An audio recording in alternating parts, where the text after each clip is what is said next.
Across now to the Sydney CBD, you catch up with one of his Labor colleagues, the Labor member for Kingsford Smith, Matt Thistlethwaite. Thanks for joining us, Matt. We've talked about this before, and you're a factional colleague of Joel Fitzgibbon's, but I mean, it just makes obvious sense, doesn't it? Given that 2030 is only a decade away, the Paris targets were welcomed and agreed by everybody across the global community when they were first outlined.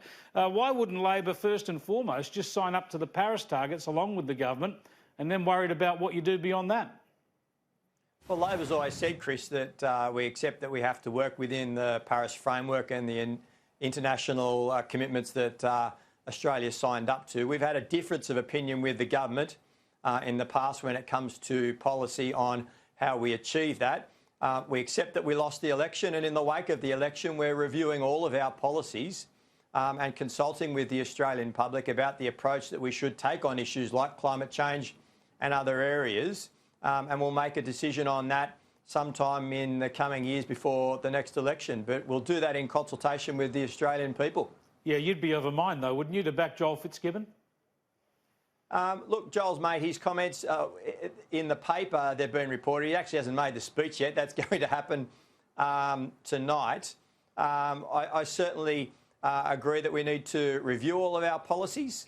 But as to the level and the commitments that we make, I think we should take our time to consult the Australian public and make sure that we get it right. There's no doubt that there's a need and I think a groundswell of support within the Australian public for governments to take climate change seriously and for them to be looking to ensure that we leave a safe future for our kids. Well, come on, what about you nailing your colours to the mast? The key point here is the current 45% by 2030 target that Labor took to the election. Do you support that coming back to the Paris target, the upper end of the Paris target, at 28%?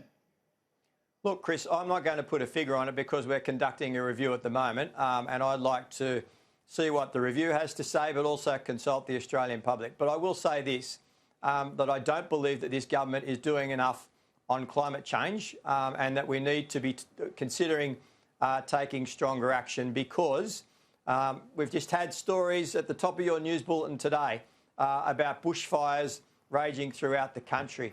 We're in the worst drought that we've ever been in our nation's history and farmers are really struggling. If you go to the north of Australia, people up there, small businesses and families can't get home and contents insurance or business insurance because of the increased risk associated with climate change of extreme weather events. Climate change is affecting Australians at the moment. And many Australians believe that this government is not doing enough. That's why 1 million people marched in the streets a few weeks ago. So I'm not going to put a figure on it, but I come from that approach of being serious about taking stronger action on climate change and actually developing a policy and a plan which this government doesn't have. Matt Thistlethwaite, surely you are not sitting there trying to link the current drought and bushfires to climate change, a link that the nation's best climate scientists say just is not there. That flies in the face of the science at the moment. That is extremely alarmist and disingenuous. It's not me saying it, Chris. It's climate scientists and climate economists. Well, no, it's not. The leading scientist in this area is Professor Andy Pittman from the University of New South Wales, and he makes very, very clear that there is absolutely no evidence that links the current drought to climate change. Chris, climate scientists all around the world and in Australia tell us that one of the effects of climate change will be increasing severance and increasing incidence of extreme weather events, including cyclones, including droughts and including flooding. If you look at the Insurance Council of Australia... Exactly, including flooding. They actually say there'll be more water in the rivers, there'll be increased rainfall on average, increased outflows from waterways on average. So therefore, to try and link what's happening now in the drought, again, it not only flies in the face of their predictions, it flies in the face of the best scientific advice from Professor Andy Pittman that we have right now. In fact, let's have a listen to it. You can hear from the man himself. This may not be what you expect to hear, but as far as the climate scientists know, there is no link between climate change and drought. Now, that may not be what you read in the newspapers and sometimes hear commented, but there is no reason a priori why climate change should make the landscape more arid. And if you look at the Bureau of Meteorology data over the whole of the last 100 years, there's no trend in data. There is no drying trend. There's been a drying trend in the last 20 years, but there's been no drying trend in the last 100 years, and that's an expression of how variable the Australian rainfall climate is. Well, there's Professor Andy Pittman. Matt Thistlethwaite, do you agree that you're wrong to try and associate bushfires and drought now with climate change? I'm not saying that a specific incidence is climate change in itself. What I'm saying is that... So do you accept that you were wrong, that you were wrong just now to try and make a political point connecting drought and fires now to climate change?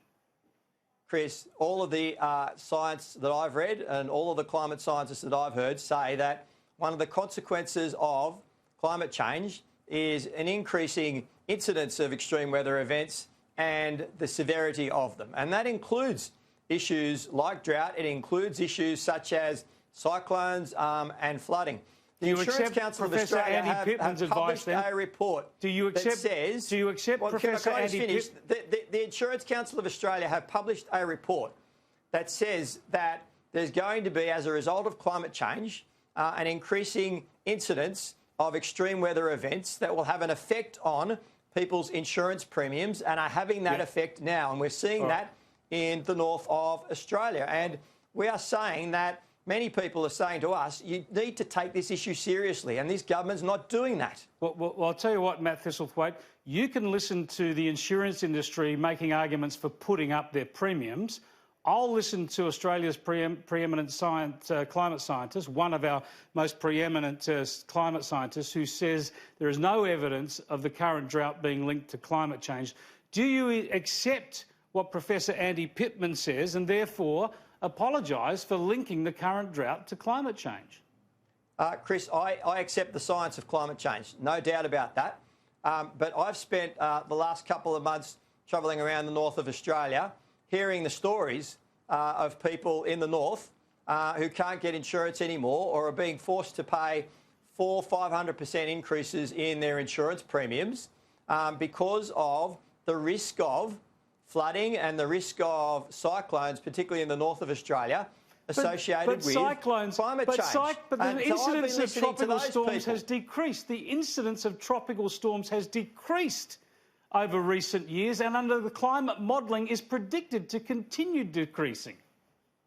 Well, why are people's insurance premiums going through the roof in the north of Australia? That would be a good question for a Labor MP. I thought you might maybe stick it to the insurance companies.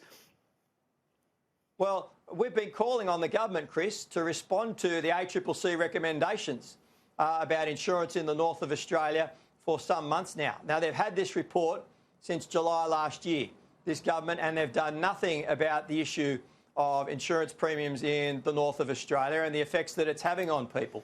And when you ask the insurance companies why that's happening, they say it's because of the increasing risk associated with climate change, of cyclones and of flooding and extreme weather events in the north of Australia. And they actually report that that zone is actually moving further and further south every year because of these effects. God bless the insurance companies looking to put up the premiums ahead of any changes actually happening. God bless them. Look, I didn't really want to get stuck on climate change today, but you sent me down that path when you made the link with the drought and the bushfires. So I want to get to the main issue. I'll only get to ask you once about it, unfortunately.